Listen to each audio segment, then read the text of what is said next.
of Imran Khan being nervous. For the second consecutive day, the Pakistan army is at his residence and they're talking. They've surrounded his house. He hasn't made a media appearance. Was supposed to address his country yesterday, hasn't done that for 24 hours. He's expected to address the country of Pakistan today. Not sure whether that address is still on track, but the breaking news update that we have as of this minute, Imran Khan's party, the PTI, saying they will take strict action against dissenting members and now has issued a last warning letter to these leaders to respond by tomorrow latest. These are live pictures, first on Republic TV, of Asif Ali Zardari at the Pakistan National Assembly. The Pakistan opposition is lining up at the Pakistan National Assembly to corner Imran Khan, and that is now underway. That is now underway right now. That meeting is getting underway. First pictures of the Pakistan opposition reaching the Pakistan National Assembly for the meeting anytime now. Let me see if Khalid Jamal is also joining us. Meanwhile, Imran Khan's party is attacking openly the media in Pakistan. Bizarre as it sounds, they're targeting their own media. They're calling their media embarrassing. They've been exposed by both the opposition and the media. They've been exposed by their army, and even the judiciary has been questioning Imran Khan's party. So all signs of nervousness. Not sure if Pakistan has any pillars left. No pillars, but certainly it's Imran Khan versus everyone in Pakistan right now. That's how that's how it's looking. And the Pakistan government has lost the plot. Fawad Chowdhury, the information minister, has targeted the Pakistani media, and he's attacked the Pakistani media, saying that they're embarrassing. Believe it or not, a Pakistan minister has called his own media embarrassing. Saurabh Shukla joining me on the broadcast.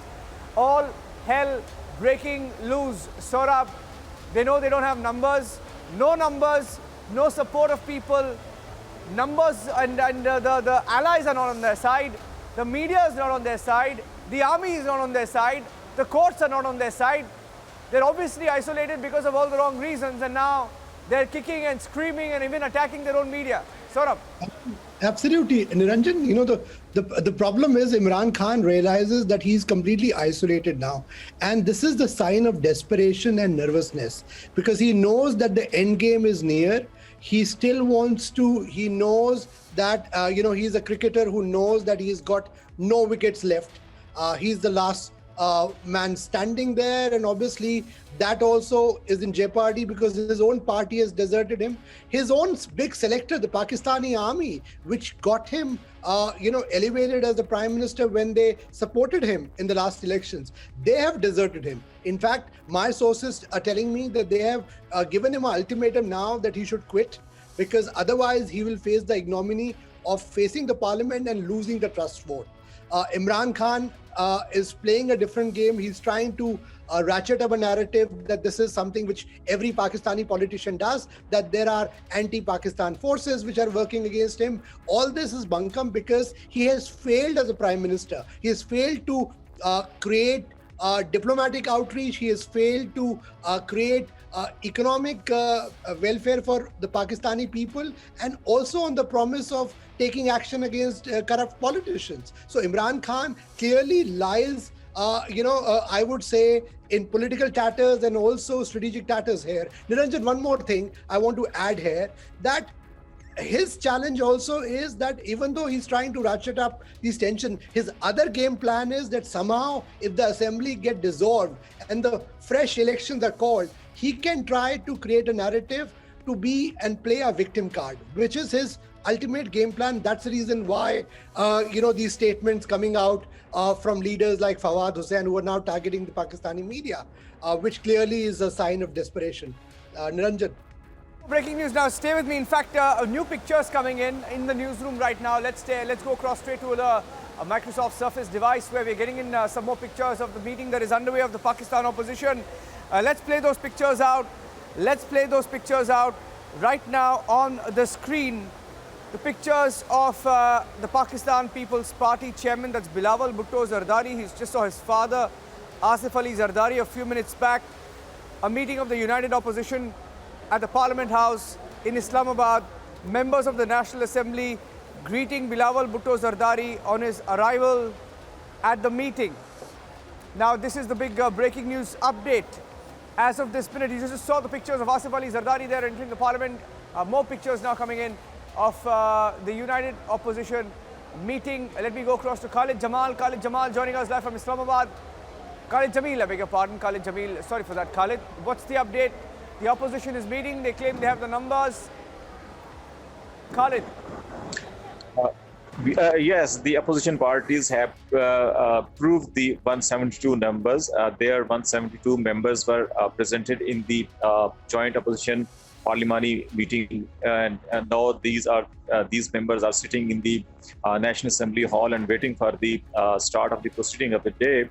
But the proceeding is not yet started. The National Assembly Speaker is in his chamber. Similarly, Deputy Speaker is also in the Parliament House, but they didn't came yet in the House. However, some around 2 dozen members of the PTI ruling party are also sitting in the House.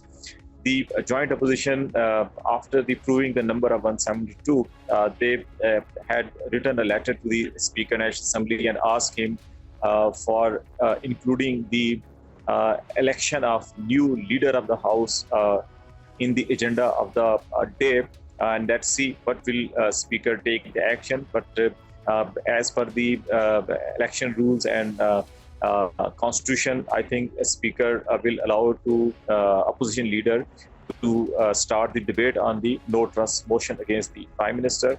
Most probably, opposition leader will insist to allow him to present a resolution for the counting of the new leader of the House, but I think Speaker will take more 3 to 4 days as per Constitution and the rules of the National Assembly. After the resolution tabled in the National Assembly, after 3 days, Speaker can take more 4 days for the discussion and debate, and then prior to 7 days, he will ask the House for the voting. So, federal government has already announced that the voting maybe on the April 3 or 4. So that's why there are some efforts to take some actions or to find a middle way and convince the government and the opposition parties for early election in the countries. And that's why Speaker and the ruling party is getting more time. But today, as per the statement issued by the joint opposition, they called immediately election of the new leader of the House, and it seems that opposition has rejected these offers or these efforts, and they wanted to choose their new leader of the House, and he will decide whether go for the election or go for the reforms and then go for election.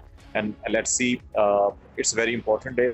Prime Minister has already taken a meeting with the National Security Committee, in which the chiefs of the armed forces, Defense Minister, Foreign Minister, Finance Minister, Information Minister, and Planning Minister also participated in that meeting. And now Prime Minister is getting prepared for the address. Fawad Chaudhary, Pakistan Minister speaking. Let's cut across live, please. Let's cut across live. और देखिए, अगर आईनी तौर के ऊपर हुकूमत की तब्दीली हो, इसमें कोई हर्ज नहीं है, लेकिन जिस तरीके से यहाँ पे तब्दीली का डोल डाला गया, इसीलिए मुझे बताया जा रहा है कि अपोजिशन, पहले हमने कुछ पार्लिमानी लीडर्स को बुलाया और उनसे कहा कि आइए वो सबूत देख लीजिए जो हैं। फिर हमने अपोजिशन के लीडर्स को बुलाया और कहा कि आइए आप सबूत देख लीजिए। अब इनका जो मुसलसल बाइकआउट है वो इस नज़रिए को तक़वियत दे रहा है कि अपोजिशन के कुछ सरकर्दा रहनुमा इस साजिश में पूरी तरह मुलव्वस है, बैरूनी ताकतों से डिक्टेशन ले रहे हैं, और वज़ीर-ए-आज़म इमरान खान को हटाए जाना जो है वो एक बुनियादी मकसद है इस सारे अमल का। अगर ये ऑर्गेनिक होती, अगर ये पाकिस्तान के अंदर से ये तहरीक उठी होती, तो मुझे बताइए कि फिर क्या मसला था अपोजिशन लीडर्स का कि वो इन कैमरा सेशंस में शरीक होते और वो सबूत अपनी आँखों से देखते। فیصلہ تو آپ تب کرتے ہیں نا کہ جب آپ کے سامنے ثبوت ہوں، ایویڈنس کے اوپر، شہادتوں کے اوپر آپ فیصلے کرتے ہیں۔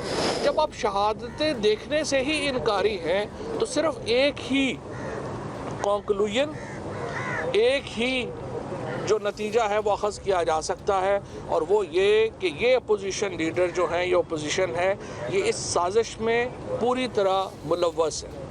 اب یہاں میں آپ کو ایک ڈسٹنکشن ضرور کر دوں، یہ جو سازش ہے اس میں ساری اپوزیشن کے لوگ شامل نہیں ہیں۔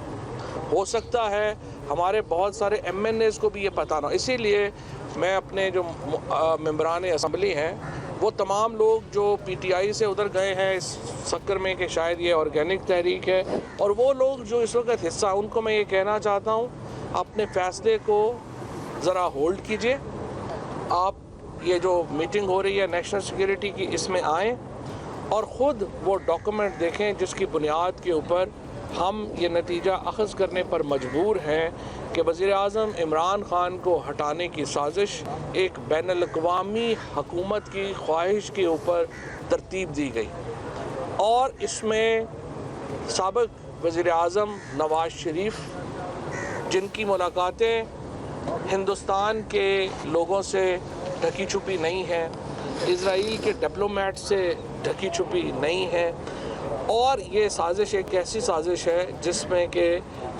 کچھ پاکستان کے میڈیا کے سینئر لوگ بھی شامل ہیں، اور اس کا جو داغ بیل ہے وہ لندن میں ڈالی گئی، ہدایات جو ہیں وہ کہیں سے آئیں، لیکن نواز شریف کے اپارٹمنٹ سے یہ سازش جو ہے وہ شروع ہوئی اور یہاں پہ آ کے وہ ختم ہو رہی ہے۔ یہاں پہ میں یہ بھی واضح کر دوں کہ ہم واضح کر چکے ہیں، عمران خان آخری گیند تک لڑنے والے کھلاڑی ہیں، قطعی طور کے اوپر نہ تو کوئی استعفیٰ ہم سے کسی کو توقع بھی ہے، نہ ہی ہمیں استعفیٰ دینے کی ضرورت بھی ہے۔ ہم انشاءاللہ تعالی آخری گیند تک یہ لڑائی لڑیں گے۔ یہ لڑائی عمران خان کی نہیں ہے، پاکستان کے عوام کی لڑائی ہے، پاکستان کی سوورینٹی کی لڑائی ہے، پاکستان کے ایک آزاد ملک ہونے کی لڑائی ہے، اور جب آزاد ملک ہوتے ہیں، آزاد خارجہ پالیسی ہوتی ہے، اس کی قیمتیں حکومت کو، ان لوگوں کو جو آزاد سٹینڈ لیتے ہیں، دینی پڑتی ہیں۔ پاکستان میں اس سے پہلے صرف ذوالفقار علی بھٹو کے دور میں ایک محدود وقت کے لیے پاکستان کی آزاد خارجہ پالیسی ہوئی تھی، اور اس کے بعد اب عمران خان کے دور میں یہ پالیسی جو ہے وہ آزاد ہوئی ہے، اور یہاں کے میر جعفر اور میر صادق اس وقت اس سازش میں مصروف ہیں جس سے ہندوستان کو غلام بنایا گیا تھا۔ جب ہندوستان میں ایسٹ انڈیا کمپنی آ رہی تھی تو اس وقت بھی جو مقامی میر جعفر اور میر صادق تھے، اگر ان کا تعاون انہیں نہ ملتا تو ایسٹ انڈیا کمپنی ہندوستان کو غلام نہیں بنا سکتی تھی، اور مسلم جو اس وقت بادشاہت تھا اس کا خاتمہ نہیں ہو سکتا تھا۔ آج بھی وہی ہو رہا ہے، یہاں پر بیٹھے ہوئے کچھ جوکر اس سازش میں شریک ہیں، اور انہوں نے عمران خان کو ہٹانے کی ایک عالمی سازش میں پونس کا کردار ادا کیا ہے، لیکن بہرحال پاکستان کے لوگ اس سازش کو دیکھ رہے ہیں۔ انشاءاللہ تعالی ہم قطعی طور کے اوپر اس پاکستان کی حاکمیت کے اوپر سودے کو مسترد کرتے ہیں۔ ہم پاکستان کی حاکمیت کے لیے، پاکستان کی انڈیپینڈنس کے لیے، پاکستان کے لوگوں کے وقار کے لیے، پاکستان کے پاسپورٹ کی عزت کے لیے انشاءاللہ تعالی پوری طرح کھڑے رہیں گے۔ عمران خان کی قیادت میں پوری پاکستان تحریک انصاف ایک سیسا پلائی دیوار کی طرح انشاءاللہ کھڑی رہے گی۔